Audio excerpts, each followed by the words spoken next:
no merit to any unethical, immoral, or illegal activities occurring within Charlotte City government. I want to repeat that there was no unethical, immoral, or illegal activities occurring within our city's government.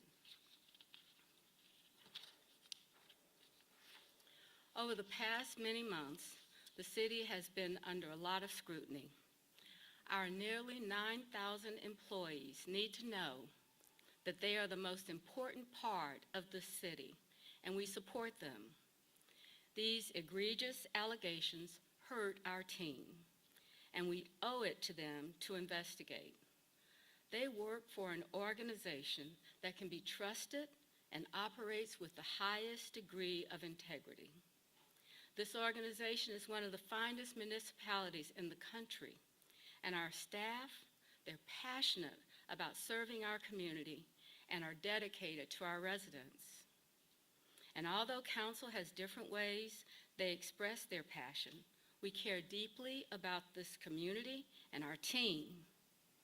This council and I work hard to make Charlotte the best that it can be. Over the past times, I want to say thank you that we are going to have you an opportunity for you, if you'd like to interview council members. I hope that you'll come down and talk with them about the work that's being done.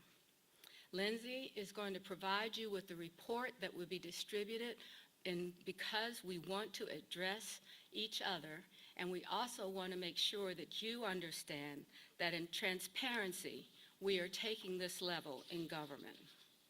And so today, I hope that you'll have an opportunity, again, to speak up or speak with the members of the council. But more importantly, I hope that you will understand that we know that this community deserves service that we give them and the attention that they are owed. So with that, I'm not going to take any comments or requests or questions from you, but I hope that you'll have an opportunity to see what kind of work this council can do and how we can do this well. Thank you very much for your time.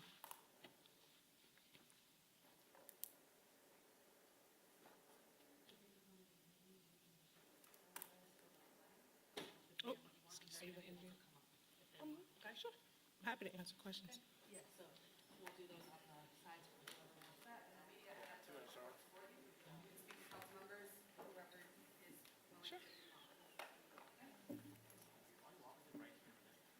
Sure, go ahead. Uh-huh. Yeah.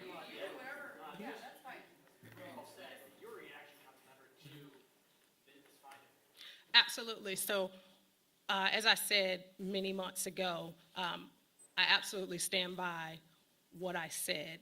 I also acknowledge that what was interpreted from what I said was different than what I intended. I covered that many months ago as well. So as it relates to any SEC or widespread financial corruption, that was not what I intended to communicate. I used a very famous quote, "Power corrupts, and absolute power corrupts absolutely." And that was interpreted as a specific allegation of financial corruption. We've covered that point already, so I won't stay there long. When it comes to the investigation itself that I think Mr. Fox initiated here, as I mentioned then, I was supportive of the investigation. However, it's important that we do it in transparency and in a way that our public can trust. And so thankfully, we were able to execute that. I was able to submit in writing on public record my concerns in detail. I was able to participate in the investigation. I would have liked an analysis included in the report to really understand, because each of us are our own people, and we have our own interpretation, our own moral standard, our own what we consider unethical, our own interpretation of what's in the statutes and what is in our own ethics policy. And I respect that we can agree to disagree.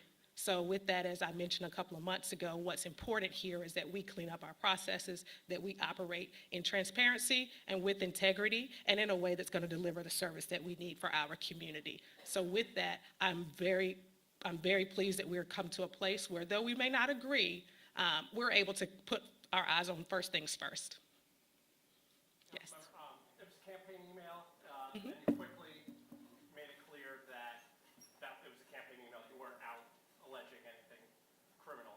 Do you think that the investigation was warranted, given what you said immediately after you sent it? So as I mentioned prior to, as I understood it, the investigation was about connecting to the SEC and airport bonds. I did have an opportunity to correspond with the SEC and walked away with the impression that they didn't feel that there was any relation to the conversations and concerns that I had. And with the airport bonds, we remain a AAA organization. So with that, for me, the investigation as a matter related to the SEC bonds felt like it was something that was a foregone conclusion because, again, never alleged any financial corruption.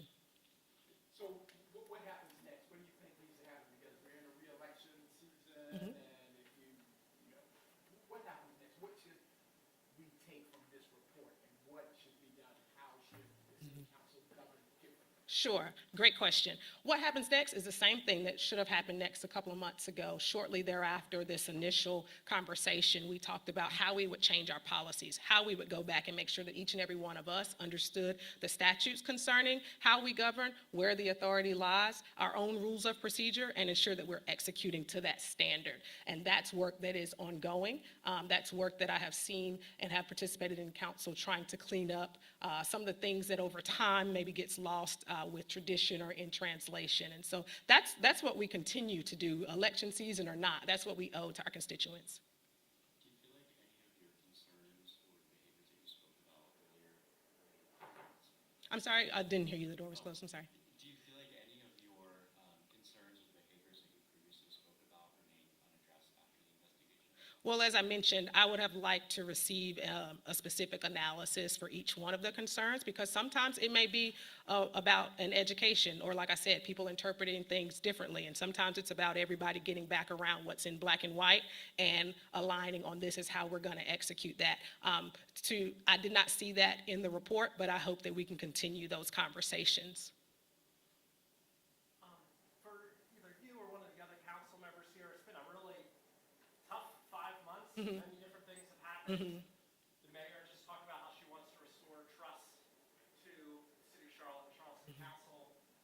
Where do you assess the public being right now in terms of city leadership? And do you think Charlotte can get to a point back to maybe where it was, where residents have full confidence in the diocese? Or do you think that residents do have confidence after all of this? Well, it's no secret that we are living in unprecedented times. Just across our country, across our world, it is very polarized. You all understand that what we see oftentimes is a sensationalized version. We saw just recently in Portland where depending on what news station you watched, you either thought Portland was falling down or they were having a great festival, right? We have a very savvy electorate. Information is available like never before. And I think that invites people to think critically. And I hope that it does invite people to think critically, that they don't just take things at face value. So will we ever go back to a place where the ruling class is concerned with making the decisions for Charlotte and everyone else comes along? God, I hope not.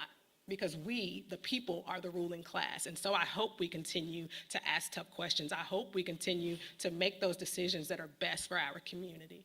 Do you think we're in a better place now because of the challenges of the past 5 months? I think time will tell. At the end of the day, does our policy end up reflecting the values of the community, and do people feel that they've had a real stake in the decision making? We've heard time and time again some of the refrains of people feeling like they haven't been a part of policy, or it doesn't reflect their needs. That to me is going to be the real question and answer if we've done something here. I know you started out saying that you stand by your initial comments. Do you have any regrets, concerns at all about where this is going?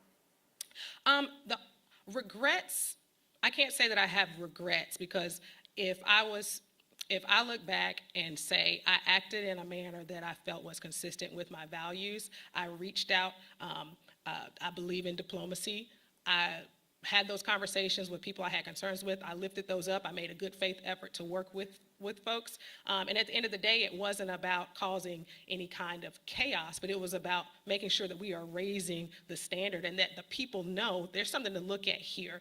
I was not aware that everybody wasn't clear that power corrupts and absolute power corrupts absolutely. It was an extremely famous colloquialism. But I regret that, that the interpretation of my comments were a little bit different than what I intended. But no, I don't regret having spoken up. I don't regret having raised the concern. Like I mentioned before, each of us has our own moral standard.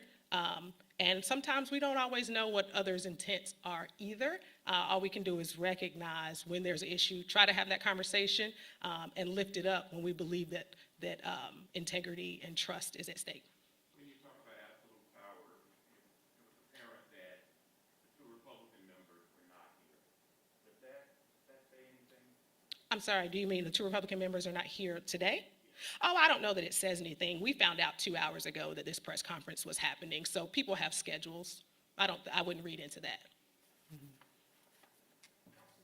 I remember at the time, one of the things that you and some of the others were concerned about during the settlement negotiations is that y'all weren't told that the attorney's office had dismissed an ethics complaint about the text messages. And I don't see that addressed in your, maybe I missed it. Do you feel like that was addressed in the investigation, that y'all weren't told about that? Well, that was what, as you can see in the report, was one of the concerns that I had in terms of just transparency, in terms of being able to make those decisions eyes wide open as a council. As I mentioned, I would have liked to have seen some specific responses in the report. So with that, so can you go back and request to dig a little deeper, since I guess the city did pay for this? So with your concerns, can you go back and say, I want a little bit more information? Well, I did request from the investigators just a little bit more information for my own learning and for others, because certainly if there are things that we could be doing differently, or if there were recommendations or anything like that, while it was outside of the scope of this investigation here, I would be absolutely open to that, but I don't intend to go make a formal request for that. Okay, so you did request, have you received that information that you requested? No, I haven't. And again, I don't necessarily expect that a formal response is going to come back from that. I simply lifted it up that I'm an engineer, right? So if I'm writing a report, these are the assertions, these are the facts, this is my discussion around those facts, and then these are the conclusions. Like I said, the scope of the report was very, very limited. So I would like a little bit of clarity, but I think I can get that just in conversations. And because you think it was limited, do you think that the investigators were biased, they were leaning towards one side of council than your side, if the outcome did not present what you thought the outcome would be? I would not say that something was biased. In the absence of information, I'm not going to assume bias. Like I said, would just like to have a clearer understanding for each concern, what was the conclusion based upon is all. But my experience with the investigators was that they came in, they asked questions, they collected data, et cetera, et cetera. I don't have any reason to assert that there was bias in the report.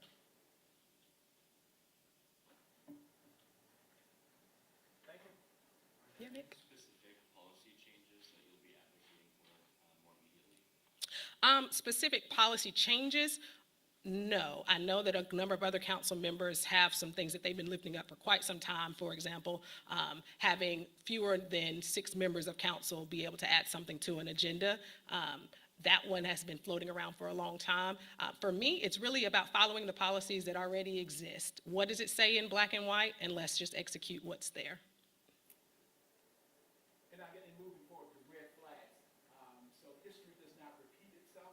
What red flags will you now be looking for to make sure that history doesn't repeat itself if you're reelected and on the board as we go forward? Sure, if I am reelected, certainly the red flags that I would look for are continuing to look for the same types of red flags that I always look for, not from an ethical standard necessarily, but just from good policy. Have we done our due diligence? Do we have clear problem statements? Is everybody who has a stake in the decision-making informed to the same degree? Are we giving ourselves ample time to engage with the community to make a quality decision? And are we really assessing what the best options are versus a yes or no on what's presented to us, but have we really rolled up our sleeves and executed the work? So I want to see us do our due diligence, give ourselves enough time to execute quality work and engage with the community appropriately. Anything else you'd like to add that we should have asked you that we did not ask you that you wanted to get out? Early voting starts November 16th. Well, whoever you vote for, please participate. Thank you. October 16th, excuse me. Thank y'all.